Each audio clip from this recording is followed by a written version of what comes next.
अस्सलाम वालेकुम नाज़रीन, यहाँ ज़ेब अब्बासी एक नए प्रोग्राम के साथ हाज़िर है। 3 अहम ख़बरें हैं सुप्रीम कोर्ट से जिसके ऊपर डिस्कस करेंगे।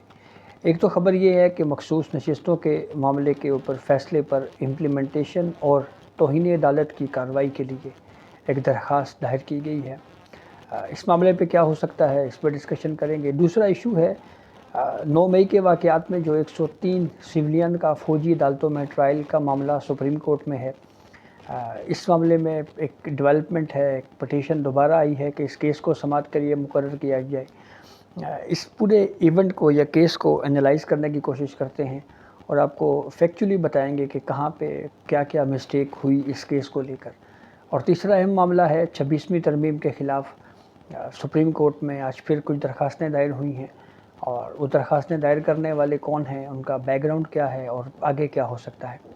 तफ़सीलात में जाने से पहले एक आपसे रिक्वेस्ट है, चैनल सब्सक्राइब कर लें ताकि नई आने वाली वीडियो या अपडेट आपको बर वक्त मिल सके। सबसे पहले बात करते हैं मख़सूस नशिस्तों के केस के मामले के ऊपर।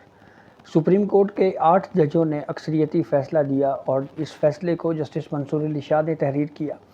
जिसमें वो रिलीफ़ पीटीआई को दिया गया जो पीटीआई ने मांगा ही नहीं था। और इस मामले पे सुप्रीम कोर्ट के फुल कोर्ट में शामिल 2 जजेस तो ये भी कह चुके हैं कि जो रिलीफ़ पीटीआई को दिया गया वो रिलीफ़ आइन की बुनियादी शिकों को मुअत्तल किए बगैर पाकिस्तान तहरीक इंसाफ को नहीं दिया जा सकता था। इस केस के ऊपर काफ़ी ज़्यादा तनकीद हुई और इस केस का फ़ैसला दर हकीकत जहाँ पे ये है कि वो रिलीफ़ जो नहीं मांगा गया था पीटीआई को 187 या कंप्लीट जस्टिस के नाम के ऊपर वो रिलीफ़ दिया गया, बल्कि उसके साथ साथ ये भी कहा गया कि ये फ़ैसला लिखते हुए या फ़ैसला देते हुए सुप्रीम कोर्ट अपने केस के जो इख्तियार था, जो उसके सामने कोर्ट के सामने जो केस था, सुप्रीम कोर्ट अपने उस सामने केस का जो स्कोप है उससे बाहर निकल गई। इस मामले पे 2 वजाहतें बाद में जारी की गई चैम्बर में, जिसके ऊपर एक कंट्रोवर्सी उठी और सुप्रीम कोर्ट में साबिक चीफ जस्टिस काजी फ़ाइज़ ईसा साहब थे और उस वक्त भी ये छानबीन हुई कि ये चैम्बर कहाँ पे जजेस इकट्ठे हुए, फिर उसके बाद ओरिजिनल फ़ाइल जमा करवाए बग़ैर ये वजाहतें कैसे जारी की जा सकती हैं। ये कंट्रोवर्सी या ये एतराज़ भी उठाया गया कि ये दोनों जो वजाहतें सुप्रीम कोर्ट की जानिब से बाद में जारी की गई हैं, बग़ैर किसी को सुने, बग़ैर किसी फ़रीक को नोटिस जारी किए, इससे तासुर ये मिला कि जैसे सुप्रीम कोर्ट पार्लियामेंट को आइनी तरमीम से रोकना चाहती थी। पहले पूरी मूव जो पार्लियामेंट में आइन साज़ी के आइनी तरमीम के हवाले से जो हो रही थी वो मुतासिर हुई। दूसरी मरतबा ये इस पे इम्पैक्ट तो ज़रूर पड़ा, लेकिन उस तरह से इम्पैक्ट नहीं पड़ा और तरमीम हो गई। तो अब कंवल जोसेफ साहिबा के वकील सुलेमान अकरम राजा ने सुप्रीम कोर्ट में तौहीन अदालत की दरख्वास्त जमा करवाई हुई है और इस्तदा ये की है कि अदालती फ़ैसले पे अमल दरामद नहीं हो रहा, तो इसलिए तौहीन अदालत की कार्रवाई की जाए। अब एक आइनी इदारा दूसरे आइनी इदारे के ख़िलाफ़ तौहीन अदालत की कार्रवाई कैसे कर सकता है, ये भी एक सवाल बहरहाल अपनी जगह के ऊपर मौजूद है। और दूसरा अहम मामला ये भी है कि डिसेंट नोट्स इस पे दिए गए, उनको अगर एक जानिब भी रखा जाए तो अभी इसकी नज़रसानी जो है या रिव्यू वो अभी पेंडिंग है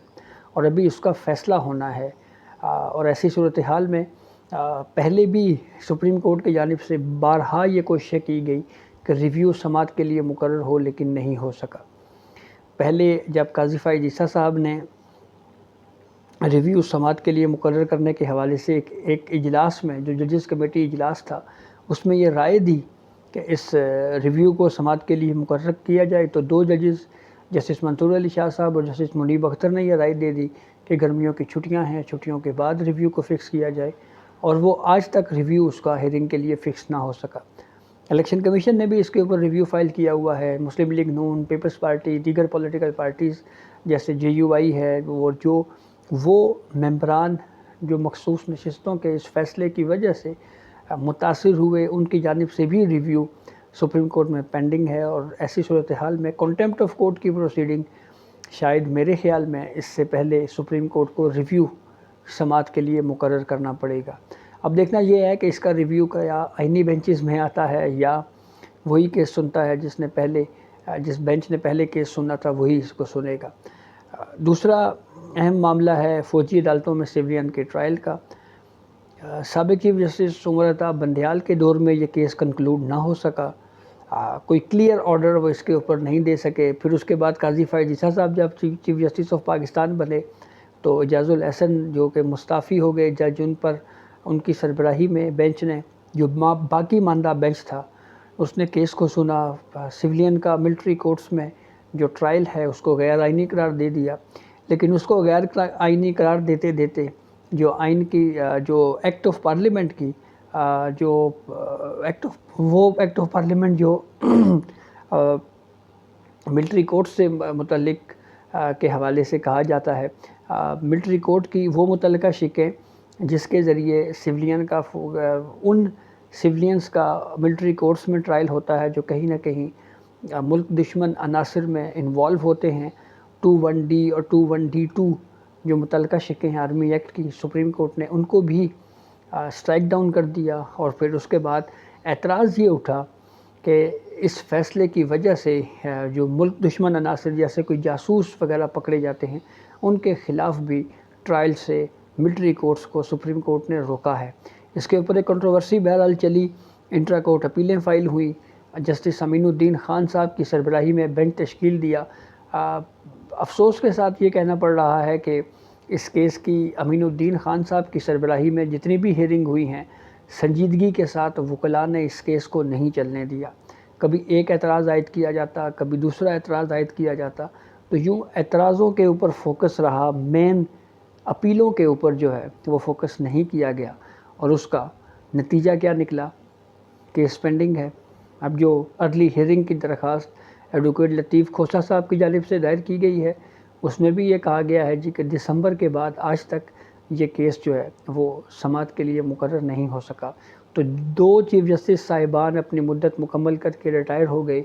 اور یہ کیس کنکلوڈ نہ ہو سکا۔ تو اس میں کہیں نہ کہیں اگر آپ یہ کہیں کہ اس میں الزام کس کا ہے تو وکلاء کا بھی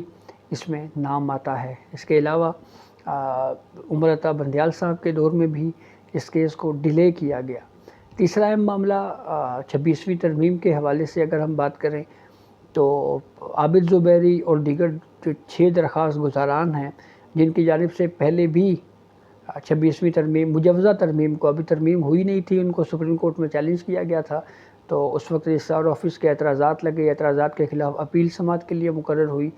تو قاضی فائز عیسیٰ صاحب کی سربراہی میں 3 رکنی بینچ کے سامنے جب یہ کیس آیا تو اس وقت یہ کہا گیا کہ ہم یہ اپنی درخواست اور اعتراضات کے خلاف اپیل کو واپس لیتے ہیں، اور یوں سپریم کورٹ نے ان اعتراضات کو برقرار رکھتے ہوئے وہ اپیل خارج کر دی۔ اب دوبارہ نئے سرے سے ایک درخواست 26ویں آئینی ترمیم کے خلاف دائر کی گئی ہے۔ اس کے علاوہ بلوچستان ہائی کورٹ بار اور بلوچستان بار کونسل کی جانب سے 26ویں ترمیم کے خلاف یہ آئینی درخواستیں سپریم کورٹ میں دائر کی گئی ہیں، اور اب اگر یہ درخواستیں سماعت کے لیے مقرر ہوتی بھی ہیں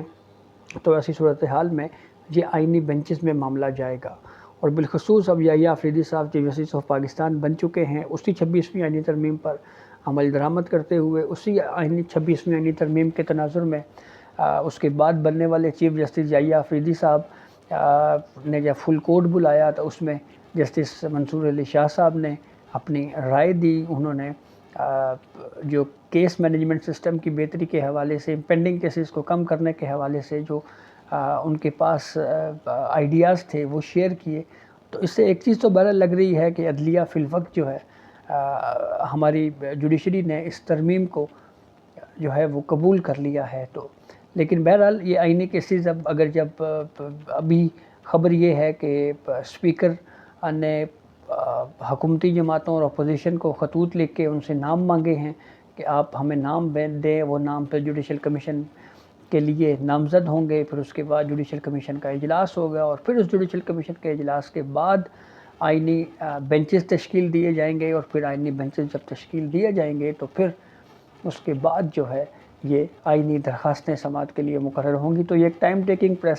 پروسیس بظاہر لگ رہا ہے، تو اسی میں ہی پھر یہ سارے کیسز جو ہیں وہ 5 رکنی بینچ نے ہی سننے ہیں۔ تو یہ